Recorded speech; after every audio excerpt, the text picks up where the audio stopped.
নবীর সুপারিশ নিয়ে কথা বলে, বলে কিনা?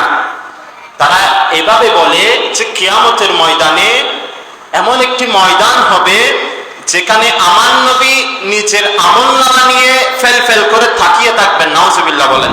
আল্লাহর নির্দেশ বাস্তবায়নের জন্য আমরা কি দরুদ শরীফের ফজিলত শুনবো।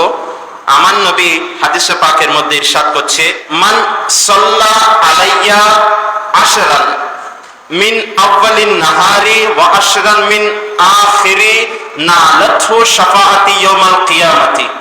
হাদিসে পাক দেখেন, আমার নবীজি ইরশাদ করছেন, মান সাল্লা আলাইয়া আশরান, যে ব্যক্তি আমি নবীর উপর 10 বার দরুদ পাঠ করবে।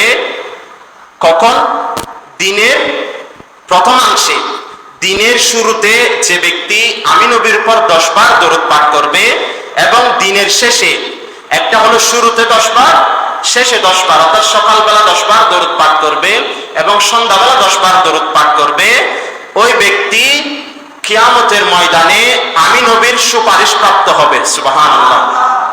দেখেন, কিয়ামতের কঠিন ময়দান, যেখানে আপনার কাছ থেকে আপনার বাবা চলে যাবে, আপনার কাছ থেকে আপনার মা চলে যাবে, আপনার কাছ থেকে আপনার ভাই চলে যাবে, আপনার কাছ থেকে আপনার আত্মীয় স্বজন বন্ধু বান্ধব সবাই যখন চলে যাবে, আপনি যখন বেসাহারা হয়ে যাবেন, ওই কঠিন মুহূর্তে আমাদের নবী আমাদেরকে সুপারিশ করে জান্নাতে পৌঁছিয়ে দিবেন। সুবহানাল্লাহ।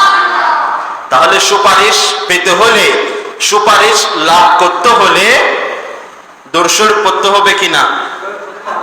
আজকাল দেখি আমরা অনেক বিজ্ঞ উলামায়ে কেরাম নবীর সুপারিশ নিয়ে কথা বলে, বলে কিনা?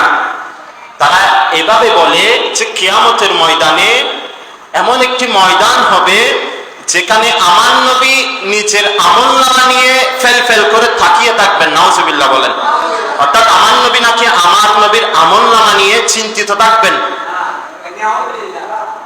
এই ধরনের কথাবার্তা আমাদের মিডিয়ার মধ্যে অনেক বড় বড় স্কলাররা তারা দিয়ে থাকে, ভুল তথ্য, ভুল ইনফরমেশন জাতির সামনে স্পষ্ট করছে। তো যারা এই ধরনের করছে তাদেরকে আপনারা এই হাদিসে পাকটা শুনিয়ে দিবেন। আমার নবী কি বলছে? যে ব্যক্তি সকালবেলা 10 বার পাঠ করবে আমার নবীর উপর দরুদ শরীফ এবং দিনের শেষ ভাগে সন্ধ্যাবেলা 10 বার পাঠ করবে, ওই ব্যক্তি কিয়ামতের ময়দানে আমি নবীর সুপারিশ প্রাপ্ত হবে, আমি নবী তাকে সুপারিশ করব। সুবহানাল্লাহ।